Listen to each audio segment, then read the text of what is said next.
vous souhaite la bienvenue dans cet atelier que j'ai nommé Légumes à la une. Aujourd'hui, je vais vous présenter un légume de saison avec bien évidemment ses propriétés nutritives, ses bienfaits, expliquer comment mieux le conserver, mieux le consommer, vous donner, et ça c'est la grande partie du programme, des idées et des recettes pour le préparer cru ou cuit. Alors vous allez voir, cru c'est assez surprenant quand même pour ce légume.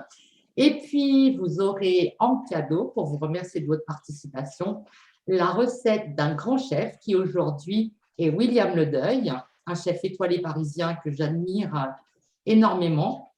J'ai mis amélioré parce que, comme certaines d'entre vous le savent, j'ai une cuisine sans gluten, sans lactose, sans les poisons blancs, par rapport à nos grands chefs qui font une cuisine extrêmement peu légère, une cuisine exceptionnelle et goûteuse, bien entendu, mais pas light. Et j'espère que ça vous convient en termes de programme, et puis je vous expliquerai après le principe. Je vous propose de me présenter. Je suis Dany Cadou, j'ai la chance de vivre dans cette merveilleuse ville qui est Annecy. Et je suis maman et grand-mère aussi de 2 petites filles de 9 et 12 ans. Et mon métier, c'est accompagner la femme à atteindre la légèreté du corps et aussi de l'esprit. Mes 2 grands domaines d'expertise, c'est ce que j'ai appelé la Nutri-Cookie. Et mon deuxième domaine d'expertise est la relation à l'homme, au couple, ainsi que la libido de la femme. Pour ce faire, je propose un programme en ligne qui se nomme « Devenir une femme vitale » où en 1 mois, et sur 5 thématiques, j'aide la femme, j'aime aussi la femme bien évidemment, j'aide la femme à retrouver un physique séduisant, un corps qu'elle aime enfin. Et ce que je désire partager aujourd'hui, c'est un nouveau projet qui m'anime. Et je vous ai fait part de ma compétence en nutrition. Ma grande force est d'être une excellente cuisinière et surtout passionnée du monde végétal. Le monde végétal, depuis que je suis toute petite, j'adore cueillir dans la campagne des tas de choses. Ma maman cuisinait énormément de légumes. Et je me suis rendu compte au fil de mes accompagnements avec les personnes que je coach que tout le monde n'a pas cette chance. C'est pourquoi, dans mes coachings de groupe en allègement corporel, je propose à mes clientes une rubrique que j'ai appelée « Un légume à la une » où chaque semaine, je leur propose un légume de saison pour partir à sa découverte, eh bien, comme nous allons le faire aujourd'hui ensemble. Et je prévois d'ouvrir à tout le monde un atelier hebdomadaire sur un format identique ou peut-être différent. Et c'est là que vous intervenez. J'attends de votre part des remarques, des suggestions, des critiques, parce que pour moi, la critique, c'est quelque chose qui est constructif et qui permet d'avancer. Parce que pour moi, la cuisine, c'est de l'amour à se donner, de l'amour à partager. J'ai envie de le partager. Et surtout aussi parce que la nature nous offre de précieux nutriments, des nutriments qu'il est bon de savoir cuisiner tout en conservant leurs propriétés nutritives si importantes pour le bien-être de notre corps.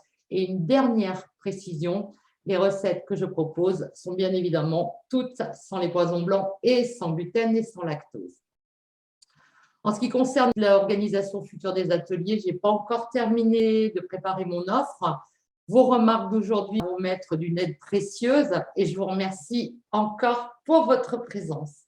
Je vous propose maintenant d'accéder tout de suite à notre star du jour, qui est le poireau. Léger par excellence, il a de nombreux bienfaits. C'est un aliment qui n'a que 29 calories pour 100 grammes. Il fait partie de la famille des Aliacées. Il nous vient du Moyen-Orient. Sa saison ici en France est de septembre à avril. On le connaît pour son effet diurétique, mais le poireau est aussi vraiment riche en fibres. Par conséquent, va favoriser le transit intestinal. Il contient des micronutriments, notamment du potassium, du fer, bien entendu de la vitamine C. Alors la vitamine C qui est une excellente vitamine anti-âge, antioxydante, pour éviter les radicaux libres. Et puis, elle contient aussi de la vitamine 9. La vitamine 9, on dit que c'est la vitamine de la femme et du sportif. Elle favorise la synthèse de l'ADN, elle protège de l'anémie et aussi des parasites intestinaux. Si le sportif est en manque de vitamine 9, cela peut générer des contre-performances, des tendinites à répétition, des claquages, etc. Et la partie verte du poireau est extrêmement importante puisqu'elle apporte du bêta-carotène. On pense souvent que c'est uniquement dans les carottes, pas que. On a du bêta-carotène dans le poireau. Donc, la partie verte, eh bien, on va la cuisiner. Je vais vous expliquer certaines astuces pour pouvoir utiliser notre poireau du début jusqu'à la fin. Ce que je vous propose, c'est de jouer ensemble avec un petit quiz pour démarrer avant de passer à toutes les recettes et toutes les idées. Vous notez simplement dans votre tête ou sur une feuille de papier. La première question est: le poireau appartient à la même famille que soit le panais, l'ail, l'oignon ou la carotte. C'est un questionnaire à choix multiples. Il y a plusieurs réponses possibles. Deuxième question, le poireau fait partie du top 10 des légumes les plus consommés en France. Est-ce vrai ou est-ce faux? Troisième, laquelle de ces variétés sont des poireaux? Est-ce le bleu d'hiver, le bilco, le géant précoce, la green zebra ou l'azur? Désolée, je vous ai déjà donné une indication en disant la green zebra. J'ai tellement l'habitude d'utiliser la green zebra. Quatrième question, la saisonnalité du poireau. Je l'ai dit, ça c'est facile. De combien de mois le poireau a besoin pour pousser? 2, 4 ou 6 mois, à votre avis? Et qu'est-ce qui se mange dans le poireau? Le blanc, le vert, les radicelles? Au choix. Et dernière grande question, c'est quel est le nom classique de la fameuse soupe de poireaux pommes de terre? Est-ce qu'une d'entre vous a une idée par rapport à cette dernière question? Eh bien, vous allez le voir, il y a deux réponses. Le poireau, bien évidemment, appartient à la même famille que l'ail et l'oignon, puisque je vous ai dit juste auparavant que ça faisait partie de la famille des aliénacées. Il fait effectivement partie des top 10 des légumes les plus vendus en France. Ces trois variétés sont le bleu d'hiver, le géant précoce et l'azur. Je vous ai dit la green zebra qui, comme vous le savez, est une tomate.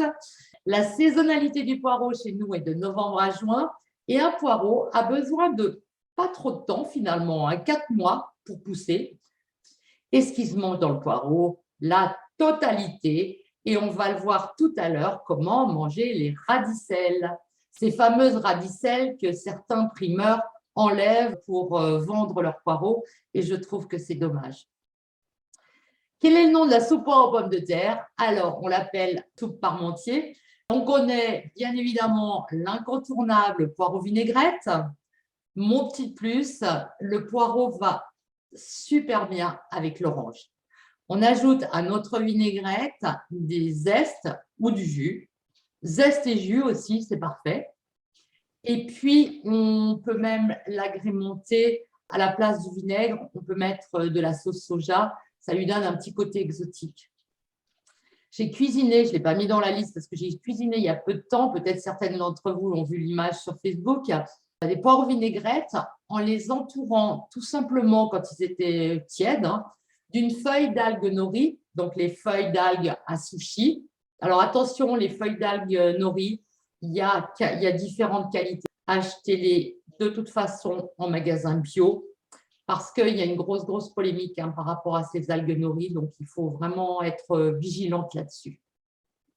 Donc, je les ai enroulés le poireau complet, ça fait à peu près la dimension en termes de taille de la partie blanche et légèrement verte du poireau. Et ensuite, pour coller, l'humidité du poireau suffit. Je les ai coupés en tronçons bâtonnets de 5 à 6 cm. J'ai fait une vinaigrette, effectivement, avec de l'orange et à la place du vinaigre, de la sauce soja. À tremper comme des sushis, c'est vraiment très sympa et original. Et on le sait, l'algue est exceptionnelle pour la santé. Et je suis une grande cuisinière d'algues. J'adore les algues. Je les ai à la maison sous toutes leurs formes et je les commande en grande quantité. Si ça vous intéresse, je pourrais vous donner les coordonnées de mon producteur breton. Il y a la classique soupe de poireaux pommes de terre dont on a parlé tout à l'heure. Plus gastronomique, on a la fondue de poireaux qui se marie très bien sur un lit vraiment onctueux. Ça nous permet d'accueillir des crustacés, des poissons ou une viande blanche. La traditionnelle flamiche, qui est une quiche aux poireaux originaire de Belgique. et tout se mange dans le poireau. Je vais vous expliquer ma façon de cuisiner ma quiche sans pâte au poireau tout entier. C'est une recette relativement simple que je pourrais vous envoyer si vous le désirez. C'est la recette Thermomix par défaut de la quiche sans pâte, dans laquelle, au lieu de mettre du lait, je mets du lait végétal, bien évidemment, mais au lieu de mettre la partie lait, je passe à l'extracteur de jus le verre du poireau et je mets la quantité qui correspond aux besoins ou pour compléter mon lait végétal. C'est-à-dire que si j'ai besoin de 150 ml de lait, je vais mettre, si j'ai 50 ml de poireau, je vais mettre mes 50 ml de poireau et 100 ml de lait. J'adore parce que ça donne une couleur hyper verte. Les enfants adorent en plus. Ça augmente le niveau du goût du poireau. C'est vraiment très, très sympa. Une fois que cette quiche a bien doré au four, qu'elle est prête à être servie, je vais lui ajouter, vous l'avez deviné, ce qui manque dans le poireau, les radicelles. Je les fais frire. Elles sont consommables uniquement frites. Bien nettoyées, on enlève bien le sable ou la terre. Et puis, on les met dans un bain d'huile. Je cuisine beaucoup et pour ça aussi à l'huile de coco parce que l'huile de coco supporte les hautes températures. Et puis, ce petit goût de coco très léger, je dis très léger parce qu'il y a certaines personnes qui disent « j'aime pas trop la coco », mais finalement, ce n'est pas tout à fait les mêmes saveurs au niveau gustatif. Ça renforce cette sucrosité du poireau et ça se marie bien avec. C'est cette partie du poireau, les radicelles, on les dépose en déco sur la quiche avant la découpe et régalons-nous. Il y a aussi le gratin de poireau qui est tout simplement un gratin avec une sauce béchamel qu'on peut recouvrir de tomes de brebis râpées. À savoir aussi que je préconise vraiment d'utiliser des fromages ou du lait de brebis. La brebis, c'est un peu plus facile à consommer. Le lait de chèvre, tout le monde n'aime pas la chèvre et ce goût un petit peu particulier. Pourquoi? Parce que j'aime à dire, pour reprendre la phrase du docteur Joyeux, je ne sais pas si vous le connaissez, nous adultes, je parle d'adultes, je ne parle pas d'enfants, nous adultes n'avons pas besoin de prendre 350 kilos par an. Donc, ça représente vraiment le fait que le lait de vache soit beaucoup, beaucoup trop nourrissant pour notre corps en tant qu'adulte.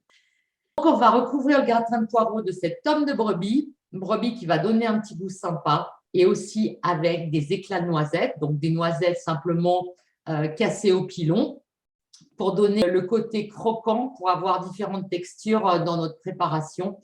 Et la noisette, vous allez le voir, se marie merveilleusement bien avec le poireau. On est sur des recettes simples.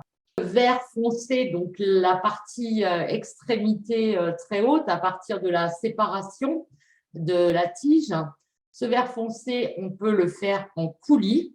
Et pour napper un poisson, des fruits de mer, une viande blanche, on va ajouter ces verres qu'on aura fait chauffer avec une crème de noisette ou d'amande. Perso, je préfère la crème de noisette parce que, comme je vous le disais, la noisette se marie merveilleusement bien avec le poireau.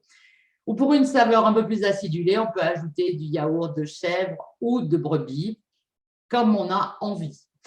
Et un peu de poivre, un peu de thym, le tour est joué. On peut aussi, pour donner de l'épaisseur, pour donner du liant à cette sauce, moi, j'utilise beaucoup le psyllium. Mes clientes le savent, je suis une invétérée du psyllium. Qui connaît le psyllium? Oui, moi je connais. J'utilise ça. Mais je n'utilise pas. Ok. Alors, le psyllium, c'est excellent pour nettoyer les paroi intestinales. À boire comme ça avec de l'eau ou dans un jus de fruits. Vous l'avez compris, je ne suis pas trop jus de fruits, je suis assez jus de légumes plutôt. C'est insipide, c'est bizarre, c'est un peu… Et puis alors, si on le laisse quelques secondes de trop, ça devient pâteux. C'est pourquoi moi, j'utilise beaucoup, beaucoup en cuisine, notamment pour épaissir des sauces. Mais attention, on y va à la pointe du couteau parce que le psyllium, c'est un tégument qui a tendance à gonfler au point de nous donner un espèce de plâtras un peu gleu-gleu, pas très agréable, quelque chose d'élastique et pas très sympathique. Je l'utilise le psyllium, par exemple, dans les mayonnaises. Ça permet de l'épaissir et bien de la figer. Je l'utilise quand je fais des chocolats chauds ou autres, des boissons lactées chaudes, plutôt lait doré. Ça permet de donner une belle onctuosité. Et quand on le passe au mixeur, on a une jolie mousse aussi dessus. On l'utilise cru. Ça y est, on arrive au cru en salade. On va découper en fines lamelles la partie centrale, la partie verte tendre du milieu, servie par exemple avec des œufs mollets, est vraiment très sympa. Les œufs mollets, 6 minutes. J'ai mis 6 minutes parce que les œufs, je ne sais pas si vous savez, on respecte le processus des 3, 6, 9. 3 minutes les œufs à la coque, 6 minutes les œufs mollets, 9 minutes les œufs durs. Et les œufs durs, je préfère beaucoup moins parce que j'aime quand l'intérieur de l'œuf est juste coulant. Quand il est bien jaune et pas devenu blanc, il n'y a rien de pire pour moi qu'un œuf qui a l'auréole grise tout autour. Alors ça, c'est indigeste au possible. Est-ce que vous avez des questions par rapport à tout ça pour l'instant? Moi, sur le cru, ouais, ça m'intéresse. Tu utilises vraiment que le vert, c'est-à-dire que tu vas pas sur le blanc ni sur. La partie centrale d'un peu de blanc. C'est-à-dire quand tu vas faire ton poireau, la partie blanche du poireau que tu vas cuisiner par exemple en vinaigrette, Ouais. tu vas pas l'utiliser jusqu'à la partie verte, tu vas utiliser le vert tendre et ensuite cette partie verte tendre jusqu'à la séparation, là, et même au-delà, puisque au fur et à mesure qu'on découpe un poireau, on le voit bien, ce qui est vert foncé à l'extérieur et vert tendre à l'intérieur. Donc, on peut utiliser toute cette partie vert tendre. Alors, attention, comme je vous l'ai dit, le poireau est laxatif, cru. La particularité de la raw food, je pense que vous la connaissez, on n'arrive pas à une cuisine 100% crue comme ça du jour au lendemain. C'est comme mes clientes en nutrition qui n'ont pas l'habitude de consommer des légumes. Je leur dis bien, attention, on augmente les doses progressivement parce que l'intestin qui n'est pas habitué à recevoir autant de fibres végétales, ça va être un petit peu compliqué. C'est pour ça, moi, ça m'intéresse que je mange excessivement cru par goût. Et du coup, le poireau, j'avais jamais testé. D'accord. Donc, on peut le mélanger, par exemple, à une salade verte, on peut le mélanger à une salade composée à base de différents féculents, tels que le riz, etc. Mais c'est sympa. 2 idées de soupe originales. La soupe poireau, patate douce et lait de coco. C'est très sympa. On peut ajouter aussi un petit peu de citronnelle si on le désire. Et puis la poireau curry citron, ou alors on peut mettre de la citronnelle. Ce sont 2 soupes un peu exotiques, originales. Alors la citronnelle, on achète de la citronnelle, on ne l'utilise pas tout parce que les bâtons sont quand même relativement grands et puis souvent ils sont vendus en paquets de plusieurs bâtons. On peut très facilement la congeler et pouvoir la réutiliser à souhait. J'aime beaucoup le principe de pouvoir acheter certains ingrédients différents qui nous sortent de nos habitudes et de notre routine, je dirais culinaire. Quand on sait qu'on les a au congélateur, ça peut aussi nous donner des idées pour les préparer par la suite. Surgelés, je les recommande à mes clientes pour différentes raisons. Un légume qui a 15 jours et qui est complètement flétri et qui est dans le frigo, ses propriétés nutritives, il ne faut pas rêver. À la limite, je préfère qu'on consomme un légume surgelé qui aura perdu un peu de ses nutriments plutôt que quelque chose qui les aura perdus carrément. D'autre part, plutôt que d'avaler n'importe quoi au repas parce qu'on est pressé, quelques fleurettes de brocoli, c'est vite fait, c'est rapide et ça remplace avantageusement bien d'autres choses qui sont un peu moins intéressantes au niveau nutritionnel. Le fait de surgeler, il ne faut pas garder les aliments trop longtemps dans le congélateur. Tous les 6 mois, à titre perso, je vide le congélateur pour juste un roulement beaucoup plus intéressant et éviter cette problématique d'avoir des aliments qui ont traîné beaucoup trop longtemps dans le congélateur. D'autre part, on peut profiter de quelque chose qui est très tendance, que je pratique depuis quelques années, mais qui est devenu tendance aujourd'hui, c'est de dire 1 semaine par mois, je ne fais pas les courses, je vide le frigo, les placards et un peu le congèle. C'est une démarche qui est relativement intéressante parce qu'elle permet aussi vraiment de se rendre compte de ce qu'on peut faire avec des choses qu'on achète comme ça par, je dirais pas caprice, mais un petit peu comme ça parce qu'on a envie d'essayer. Et puis qu'on reporte, on procrastine sur ce produit, on l'utilise jamais. Et puis au bout de quelques années, on le ressort du fond du placard, la date est périmée et on le jette à la poubelle. Donc le fait de se dire, bah, tiens, cette semaine, on va être uniquement sur ce qu'il y a un peu dans le congèle et dans les placards, je trouve que c'est aussi une bonne solution. On arrive à la fin, et bien votre cadeau, comme promis, c'est la recette du chef William Ledeuil. C'est la truite mi-fumée, poireau vinaigrette, mangue citronnelle. Donc vous allez devoir acheter de la citronnelle hein, si vous n'en avez pas. La recette originale, je ne l'ai pas beaucoup modifiée, juste remplacer le saumon par la truite. Parce que pour moi, le saumon, au même titre que le thon, l'espadon, etc., je pense que vous le savez, sont des gros poissons qui sont en bout de chaîne et qui sont infestés de métaux lourds. Moi, je conseille plutôt de la truite fumée, bio bien évidemment. Pour les légumes, je ne l'ai pas précisé, mais je pense que vous l'avez compris. On enlève tout ce qui se termine en ide, pesticides et toute la clique. On consomme essentiellement bio pour des raisons aussi éco-responsables parce que la culture bio n'agresse pas nos sols. Nos sols ont tellement été appauvris ces dernières décennies. Notre nourriture est de moins en moins riche en termes de micronutriments et c'est vraiment dommage. Et une agriculture bio va permettre de relancer toute cette biodiversité simplement aujourd'hui. Ça ne se fait pas en 5 ans ou en 10 ans, ça se fera en plus long terme. C'est aussi à penser à l'avenir de nos enfants et à ces agriculteurs bio qui souvent sont des passionnés. Est-ce que vous avez d'abord des questions par rapport au contenu? Je suis en train de surveiller le timing, j'ai tenu le timing. Ah ouais, c'est magnifique, ça y est, je vois un petit peu là. Oui. Ah, voilà, toutes les recettes et tout ce que tu as dit. Trop bien.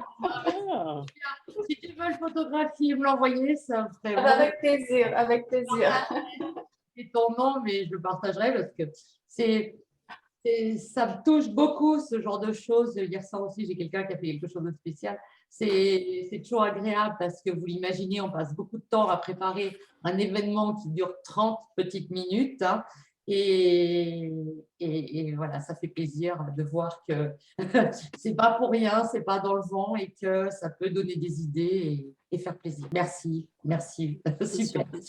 Super. Eh bien, je vous souhaite un bel après-midi et puis je vous dis à très vite. Moi, je voulais juste te dire qu'en métaphysique chinoise, tu es un bois yang. D'où vient ta passion et ton envie et ton intérêt justement pour tout ce qui est lié à la nature. Voilà, donc tu représentes bien ton essence.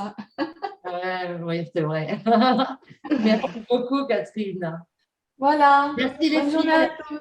Merci, bonne journée à tous. Bonne journée à toutes. Au revoir.